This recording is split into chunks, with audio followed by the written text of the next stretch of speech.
Şimdi ben Zarfa Mahalle Muhtarı olarak mahallemizde geçen Necmettin Erbakan bulvarından duran araçlardan biz müthiş derece mahalle halkı olarak ben de muhtar olarak çok müthiş bir rahatsızlığımız var. Rahatsızlığımız şu: duran araçlarda içki içiliyor. Aşırı gürültü var. Burada çocuklarımız var. Burada ailelerimiz var. Genç kızlarımız var.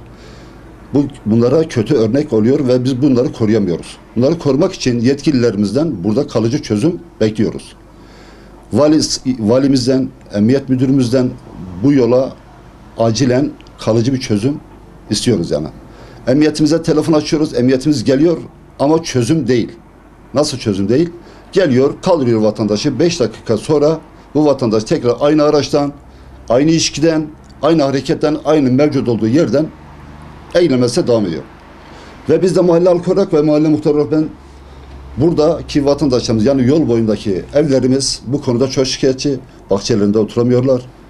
Yani bir misafir gelse ağırlayamıyorlar ve burada müthiş bir rahatsızlık var. Yani acilen dediğim gibi yani Sayın Valimizden, Emniyet Müdürümüzden buraya kalıcı bir çözüm bekliyoruz. Rahatsızlıklar meselesi şöyle bir şey. Adam en basiti tabi caizse adam içki içten sonra çıkarıyor, orada çişini yapıyor. Bunu bizim ailelerimiz, çocuklarımız bunu görüyor. Adam arabasının müziğini açıyor ve müthiş bir şekilde nağara atıyor. İçki zaten en baştaki zaten çocuklarımız içki şişesini gördüğü zaman zaten burada sorun burada başlıyor. Ve bu çocuklarımızı bu hilletten kurtarmak için biz yani yetkililerimizden bu konuyu üzerinde bir oturup çalışmalar lazım. Yani bu basit bir şey değil yani. Yani buradaki mahalle halkımızın şikayetlerini, bunları düzeltebilmemiz için yani yetkililerimiz bu konuya acilen kalıcı bir çözüm bulmalarını istiyoruz. Yani bu konuda biz rahatsız yani. Üniversitenin üst tarafından başlıyor. Mahallemiz, parkımızın altına geçen Necmettin Bulvarı'ndan mezarlığımızın üst tarafı, yeni yapılan TOKİ'lerin orası ve arkada kalan bahçelerimiz ve burada da aktifler bu arkadaşlar. Ve tabii orası SOT olduğu için, emniyetin görmediği yerler olduğu için burada da aktifler. Yani orada hub var. Yani duyumlarımız, aldığımızda duyumlarımız. Zaten içki garanti. Karı kız gün leylasına. İşte bu konuda yetkilerimizden bu konu üzerinde bir kalıcı çözüm bekliyoruz.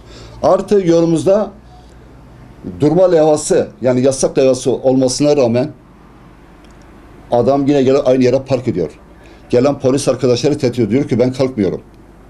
Ben filan yere telefon açarım, filan kişiyi ararım ve gelen polis memurlarımızı da zan altında bırakıyorlar. Adamlar görevlerini tam yapamıyorlar. Yani bunu yetkililer bunu bir şekilde çözüm oluşturuyor. İkincisi, yazdığımız dilekçemizde mobese kamerası istedik yolumuza. Yani buna da halen de bir çözüm, bize bir şey gelmedi yani. Bir çalışma olmadı. Yani mobese kameramızı halen de bu yola kuramadık. Bekliyoruz yani. Mesela gelen adam mesela sarhoş. Adam ne yapacak sana belli değil. Benim vatandaşım da buna tepki gösteriyor. Bir yana da iki arada kalıyorsun. Yani vatandaşı, yani karşıdaki insana müdahale etmek istiyor, bırakmıyoruz. Yani vatandaşımıza herhangi bir zarar gelmesin diye, başı ağrımasın diye. İşte karşıdaki adam sarhoş, anlamıyor yani adam. Adam diyor ki beni buradan kimse kaldıramaz. Ben içiyorum diyor ya. Yani olay bu. Burada ne var? Çocuklarımız var parkımızın tam önünde. Çocuklarımız meselesi bu olaylara şahit oluyorlar birebir. Yani orada polisin ve bir vatandaşın orada yaptığı harekete çocuklarımız ister istemez bu olaya şahit oluyor. Yani yetkililerden bu konuda buraya kalıcı bir çözüm bekliyoruz yani. Yetkililerden bu ahlakısın sonlandırmasını bekliyoruz yani. Hem acilen yani, çok acil. Yeni valimizden tabii ki yeni beklentilerimiz var. Tabii daha şehrimize yeni geldi. İnşallah hayırlı olur Sayın Valimizden. Onda da ümitliyiz. İlk toplantımızda ben o işi yeni valimizden gördüm. Buradan yani valimize sesleniyorum. Yani bu konu üzerinde yani bizzat durmasını istiyoruz. İlgilenmesini istiyoruz. Ve valimizden de bir gün mahallemize bekliyoruz yani. Bu olayı daha bile birebir canlı görmesi için bir çaya bekliyoruz. Akşam bekliyoruz. Gelsin görsün, buradaki manzarayı bir görsün Sayın Valimiz. Burada arkada gördüğünüz yoldan yukarıdan başlayaraktan ta araştırma hastanesinin üst kısmına kadar biz arabalar, araçlar, sarhoşlar artık bıktığımız görüntüler sergiliyorlar. Ve bu konuda yetkililerimize seslenmek istiyorum. Sayın Valimize, Sayın Belediye Başkanımızdan bu konuda yardım istiyorum.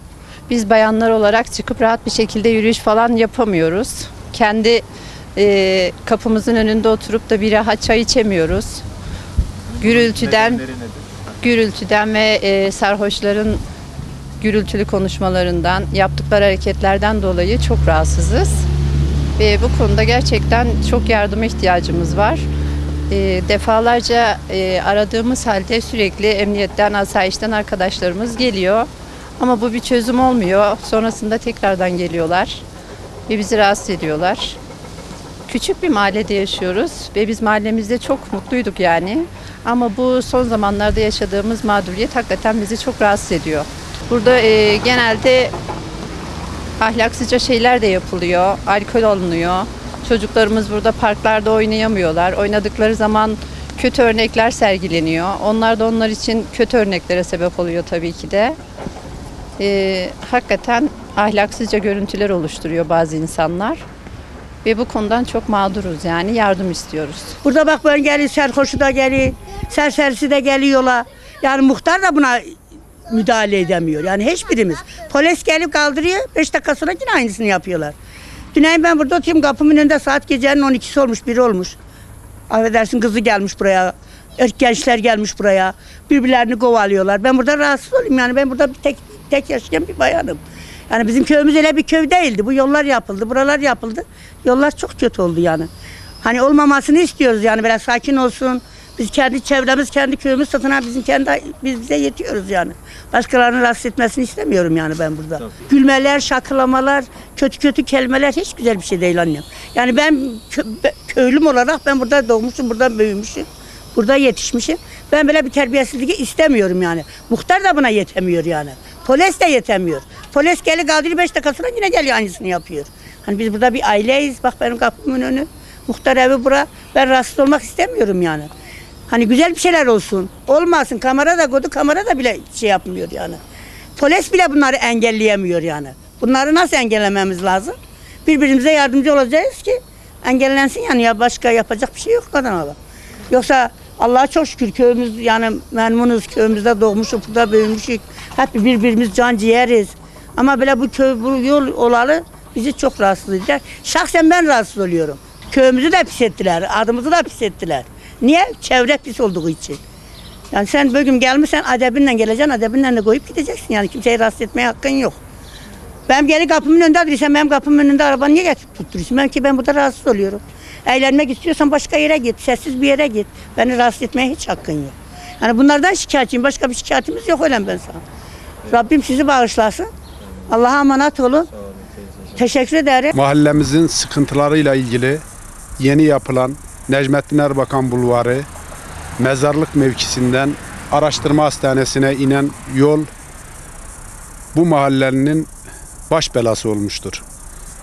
Bütün pis işler bu mahallede, bu caddede dönmektedir. Akşamları pavyon sokağı geçip alkollüsü, kadın pazarlayanı, hap satanı, esrar içeni hepsi bu yolun kenarındalar. Emniyete defaten açtığımızda sağ olsunlar geliyorlar, kaldırıyorlar ama 5 dakika sonra tekrar aynı araçlar aynı yerde kümeleniyorlar. Buraya çözüm olarak kavşaklara mobese yapılırsa ancak bu sorunun çözüleceğini biz böyle düşünüyoruz. Bize yetkililerin bu mahalleye yardım etmesini, bu konuda emniyetin, valiliğin biraz daha hassas davranmasını rica ediyoruz özellikle. Ya oyun oynuyoruz mesela, şuraya geçemiyoruz. Korkuyoruz sarhoşlar bize geçerken. Bize karışacak diye yani biz burada içki içiyorlar yani biz genç olarak bu tür ahlaksızlıkların yapılmasını istemiyoruz. Yani biz Türkiye'nin çocukları yani bu sapık adamları görmeyi istemiyoruz. Yani geleceğin onlar gibi olmasını mı istiyor yetkililer? Bir an önce müdahale edilmesi lazım. Abi biz normalde parkta oynadığımızda mesela akşamları, gündüzleri abi yani çok korkuyoruz. Aşağıda içki içiyorlar. Mesela bazen silah bile sıkıyorlar. Argo kelime konuşuyorlar. Çok küfür ediyorlar yani. Yani bizim muhtarımız da karışıyor ama bir şey yapamıyor. Polis de geliyor, onlara karışamıyor. Polis geliyor, kaldırıyor. 5 dakika sonra bir daha geliyorlar. Biz bunun olmamasını istiyoruz. Yani çok korkuyoruz. Aşağı gidemiyoruz. Geceleyin parkta oynayamıyoruz. Buraya geliyorlar, içki içiyorlar. Biz de korkuyoruz. İşte o yüzden de aşağı yola gidemiyoruz. Biz mahallemizde ahlaksızlıkların yaşanmasını istemiyoruz. Vali amcamız buraya bir akşam gelse görse ahlaksızlıkları bize hak verebilir.